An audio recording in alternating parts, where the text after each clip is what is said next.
절대 어렵지 않습니다. 쉽게 제가 도와드리겠습니다. 금리 탈출 프로젝트 또 오건영. 지난 시간에 하이힐드 채권에 대해서 설명해 주셨는데 관련해서 질문 한 가지만 더 드리려고요. 금리가 오르면 채권 가격이 하락한다고 배웠는데요. 최근 기사에서 단기 채권이나 하이힐드 채권 쪽으로 돈이 많이 몰린다고 하는데 금리가 오르게 되면은 이런 하이힐드 채권들도 어려워지는 거 아닌가요? 이렇게 좀 설명을 해드려야 될 것 같은데 일단 두 가지를 말씀하셨어요. 첫 번째는 단기채하고 두 번째는 하이힐드 쪽으로 돈이 몰린다. 이제 이런 얘기를 해주셨어요. 이게 당연히 하이힐드 채권도 고정금리예요. 그런데 이제 당연히 금리가 오르면 얘도 힘든 거 아니냐. 당연히 그렇게 생각할 수 있어요. 단기채도 마찬가지로 고정금리인데 일단 단기채부터 간단하게 말씀드릴게요. 자, 제가 신한은행에 가가지고 정기예금을 가입합니다. 2%의 정기예금을 10년짜리로 가입을 했어요. 근데 금리가 폭등을 해서 5%가 돼요. 와, 그러면 10년간 저주받잖아요. 매년 3%씩 이자를 못 받죠. 그래서 너무 기분이 안 좋은 거죠, 이런 케이스는. 그래서 금리가 오를 때 장기채는 그야말로 쥐약입니다. 근데 다행인 게 그때 창구 직원이 저를 말린 거죠. 스톱! 10년은 아니야. 그러지 말고 10년 말고 일단 3개월만 해서 눈치 한번 보시죠. 금리 오를 수도 있으니까. 마음엔 안 들었지만 제가 그 말을 들었어요. 근데 그럼 어떻죠? 짜증이 나지만 지금 당장은 짜증이 나지만 3개월만 지나면 얘가 만기가 되잖아요. 그럼 얘 대신에 5%짜리 정기예금으로 갈아탈 수가 있죠. 이게 키포인트예요. 그래서 단기채 같은 경우는요. 이 이자를 그냥 꾸준히 먹으면서 올라가는 이자를 따라가면서 계속 먹을 수가 있어요. 그래서 단기채 같은 경우는 금리가 올라도 충격이 거의 크지가 않습니다.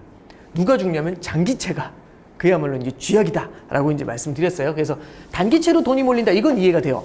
근데 이제 이게 문제죠. 하이힐드는 뭐냐 이제 이런 말씀을 이제 드려봐야 되는데 지난 시간에 뭐라고 말씀드렸냐면 하이힐드는 기본적으로 국채 금리를 따라가죠. 국채 금리가 2%다라고 그때 했었고요. 이제 주 홍길동이었죠. 그 다음에 여기에 뭐가 붙냐면 가산 금리가 붙는다는 말씀드렸죠. 가산 금리가 이제 8%로 붙습니다. 요게 하이힐드 채권이라서 총 금리가 얼마냐면은 10%의 금리를 줘요. 10%의 금리를 줘요. 그러면 잠깐 한번 생각을 해보는 거죠. 우리가 이제 봤을 때 금리가 오른다라고 생각을 해봐요. 금리가 오른다는 얘기는 우리가 일반적으로 말하는 금리가 오른다는 얘기는 이 친구의 금리가 올라간다라고 이제 보면 돼요. 자, 그럼 이 금리가 올라가는 요인을 한번 잠깐 생각해 볼게요. 지난번에 했었던 착한 물가, 뭐 나쁜 물가 이거 비슷해요. 자, 첫 번째는 착한 인플레이션이라고 해봅니다. 경기가 되게 좋아져요.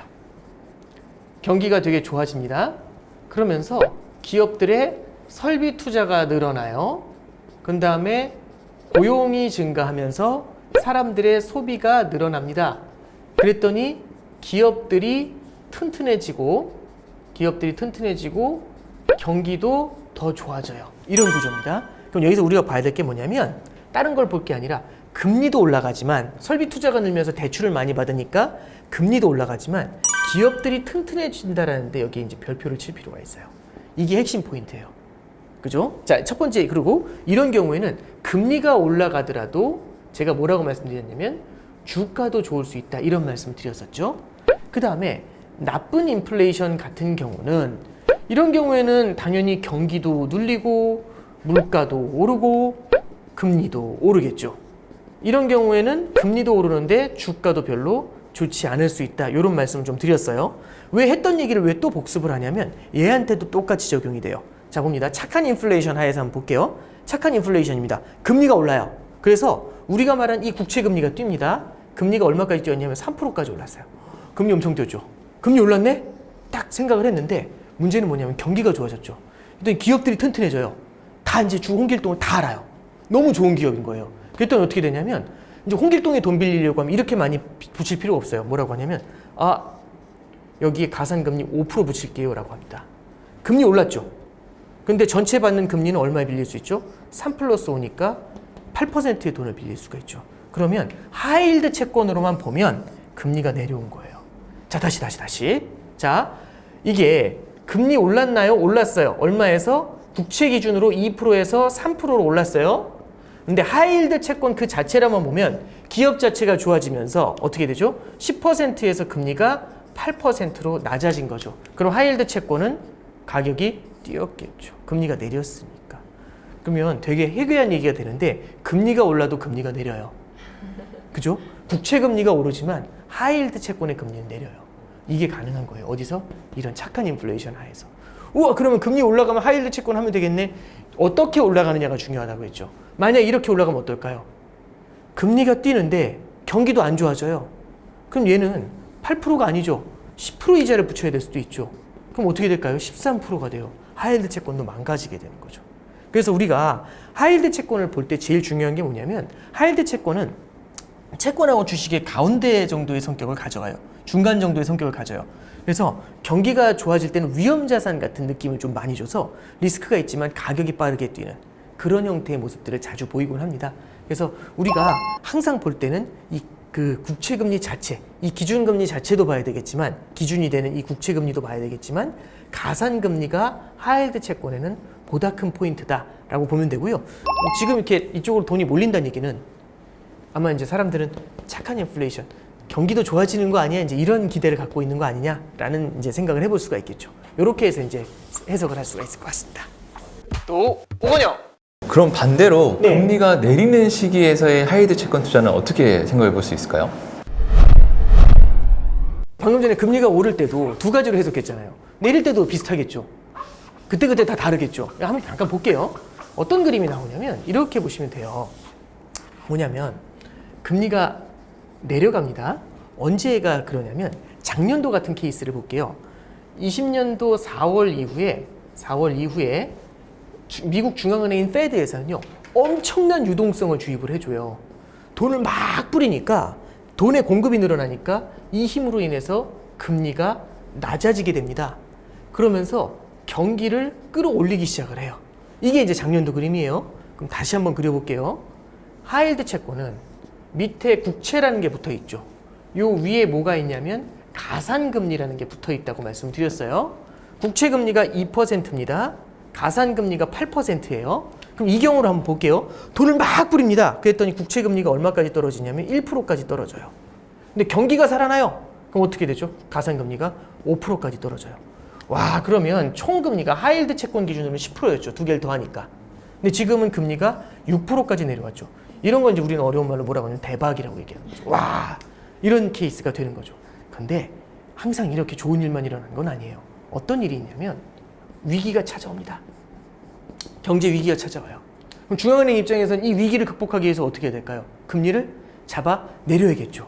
그래서 중앙은행이 금리를 막 인하합니다. 그러면서 돈을 뿌려요. 그런데 위기가 찾아왔기 때문에 누구도 주 홍길동을 쳐다도 안 봐요. 아무리 돈이 많이 풀려도 그 돈이 다 어디로 가냐면 국채로 가요. 국채로 가니까 국채 쪽으로는 돈이 막 몰리면서 어떤 일이 벌어지냐면 금리가 제로까지 내려가요. 0%까지. 금리가 바닥까지 붙었죠. 그럼 우와, 얘는 대박 나는 거 아니야? 그게 아니라 이쪽으로는 아무도 돈 안 빌려줘요. 그랬더니 20% 이렇게 부르는 거죠. 그래서 가산금리가 20%가 된다고 해볼게요. 위기가 찾아오면. 그럼 원래 총금리가 10%였죠. 금리 내렸죠. 그런데 금리가 뛴 거예요. 가산금리가 20%죠. 이러면 하이힐드는 어떻게 되죠? 그냥 그야말로 이렇게 눈물을 흘리는 거죠. 우리가 그래서 봐야 될 게 뭐냐면 아까 전에 했었던 그 이상한 말이 여기서도 적용이 돼요. 금리를 내렸는데 금리가 올라요. 국채 금리가 낮아졌는데 하이힐드 채권 금리가 오르는 겁니다. 그래서 위기 국면에서는요, 안전자산인 국채로 돈이 몰리게 되고 똑같은 채권이지만 하이힐드 채권 같은 경우는 되게 어려운 상황을 맞이하기도 하고 그래요. 그래서 아까 제가 이제 지난 시간에 말씀드릴 때 그 추락천사 말씀드리면서 지난해에 되게 채권 시장이 힘들었다는 말씀을 좀 드렸었잖아요. 네, 이런 케이스예요. 시장이 너무 혼탁해지니까 하이힐드 채권 시장에서 이 금리, 가산금리가 폭등을 했었던 이제 그런 케이스를 한번 우리가 생각을 해볼 수가 있습니다. 또 오건영. 제가 이건 기사를 하나 좀 가져와 봤는데 간단하게만 좀 읽어드릴게요. 첫 번째 보시면 기사 인용한 기사를 좀 보시면 서울 파이낸스 기사인데요. 금리 상승이 전망되면서 국내 투자자의 해외 투자 방향성과 관련해 단기채와 하이힐드 쪽이 조명받고 있다라고 하면서 우량 회사채 ETF에 투자하는 게 있고 두 번째 문단에 보면은 하이힐드 회사채에 투자하는 ETF가 있다. 이렇게 이제 나와요. 그 다음에 밑에 보시면은 듀레이션이라는 게 뭐냐면 만기라고 그냥 채권의 만기라고만 해석할게요. 쉽게. 듀레이션이 짧은 단기 채권일수록 금리 상승에 노출되는 위험이 상대적으로 적기 때문이다. 10년짜리 가는 것보다는 3개월만 지나면 짜증나는 게 해소된다. 이제 그 얘기겠죠. 이에 이자가 높고 듀레이션이 짧은 하이힐드나 단기채 위주로 자금이 유입된다. 하이힐드 채권은 신용 등급이 낮은 고위험 고수익 채권이다.